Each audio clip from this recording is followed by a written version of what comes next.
அனைவருக்குமே வணக்கம். சற்று முன் கிடைத்திருக்கக்கூடிய ஒரு மிக மிக முக்கியமான செய்தி ஒன்று வெளியாகியுள்ளது. சற்று முன் தமிழகத்தில் பரபரப்பு, ஸ்டாலின் அதிரடி கைது, போலீஸ் குவிப்பு, இது மாதிரி வந்து பார்த்திங்கன்னா செய்திகள் வந்து வெளியே இருக்குது. இப்போ தமிழகத்தில் சென்னையிலும் வந்து பார்த்தீங்கன்னா பெரும்பாலும் ஒரு பரபரப்பாகவே போயிட்டு இருக்கக்கூடிய நிலையில் வந்து பார்த்தீங்கன்னா இன்றும் வந்து சட்டசபை வந்து நடந்துட்டு இருக்கு. இந்த நிலையில் சட்டசபைக்குள் சென்று வந்து பார்த்தீங்கன்னா முதல்வர் ஸ்டாலின் அவர்கள் வந்து கைது செய்த சம்பவம் பெரும் அதிர்ச்சியை வந்து ஏற்படுத்தியிருக்கு.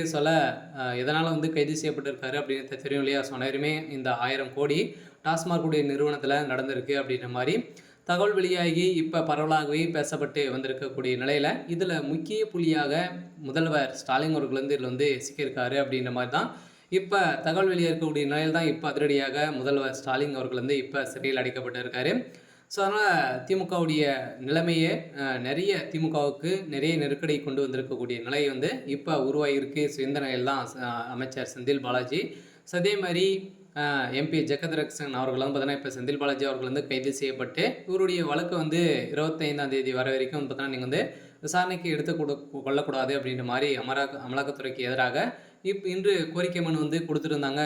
இதன் அடிப்படையில் வந்து பார்த்தீங்கன்னா இந்த கோரிக்கையை ஏற்று வருகின்ற 25ஆம் தேதி வரைக்கும் எந்த ஒரு விசாரணையும் ரைடுகளும் வந்து நடக்கக்கூடாது அப்படின்ற மாதிரி வளரப்பட்ட அடிப்படையில் இப்போ வந்து பார்த்தீங்கன்னா இந்த ஏற்கனவே சிக்கிய ஆதாரத்தின் அடிப்படையில் செந்தில் பாலாஜி அவர்கள் உண்மைகளை வந்து ஒப்புக்கொண்டதாக ஒரு தகவல் வெளியாக இருக்குது. இப்போ திமுகவுடைய தலைமையகத்துக்கு இந்த 1000 கோடி குறைந்தபட்சம் 1000 கோடிக்கு மேலே நடந்திருக்கு இல்லையா? இது வந்து உண்மைதான், இதுக்கு தகுந்த ஆதாரங்கள் அனைத்துமே சிக்கியிருக்கு அப்படின்ற மாதிரி உண்மைகளை வந்து ஒப்புக்கொண்டிருக்காரு அப்படின்ற மாதிரி தகவல் வெளியாகி வந்திருக்கக்கூடிய நிலையில் தான் இப்போ தமிழகத்தில் இப்போ பெரும் பரபரப்பை வந்து நிலவி இப்போ முதல்வர் ஸ்டாலின் அவர்கள் வந்து கைது செய்யப்பட்டதாக ஒரு தகவல் வழியாக இருக்குது.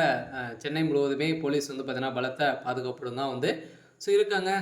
இதை பற்றி இந்த வீடியோவில் நம்ம முழுமையாக பார்க்கலாம். அதுக்கு முன்னாடி நம்ம சேனலுக்கு வந்து இப்போ தான் நீங்கள் முதல் முறையாக வந்திருக்கீங்க அப்படின்னா மறக்காமல் நம்மளுடைய சேனலை சப்ஸ்கிரைப் பண்ணி சப்போர்ட் பண்ணுங்கள். வாங்க வீடியோக்குள்ளே போகலாம். வந்து பார்த்தீங்கன்னா வரலாற்றிலே முதல் முறையாக வந்து பார்த்திங்கன்னா டாஸ்மாக் உடைய நிறுவனத்திலும் அலுவலகத்திலும் பார்த்தீங்கன்னா அதிரடியாக ரைடுகள் நடந்தது.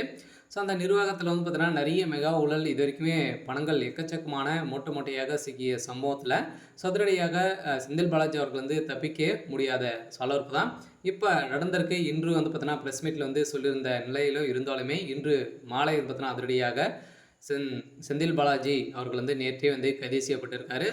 திமுகவில் இப்போ வரக்கூடிய வருகின்ற சட்டமன்ற தேர்தலில் நெருங்கி வந்திருக்கக்கூடிய நிலையில் அனைத்து முக்கிய புள்ளிகள்லாம் பார்த்தீங்கன்னா டார்கெட் பண்ணி தூக்கி வரும் நிலையில் இப்போ திமுகவுடைய அரசு என்ன செய்ய போகுது அப்படின்னு தான் ஒரு பெரிய கேள்விக்குறியாகவே இருக்குது. இருந்தாலும் இந்த டாஸ்மாக் உடைய நிறுவனத்தில் முதல்வர் ஸ்டாலின் அவர்களுக்கு முழு பங்களிப்பு இருக்குது. இதனால் இவர் வந்து கைது செய்யப்பட்டிருக்காரு அப்படின்ற மாதிரி ஒரு தகவல் வழியாக இருக்குது. ஓகே. இன்னைக்கான அப்டேட் வந்து பார்த்தீங்கன்னா இதுதான். மறக்காமல் நம்மளுடைய சேனலை சப்ஸ்கிரைப் பண்ணி சப்போர்ட் பண்ணுங்கள். தேங்க்யூ.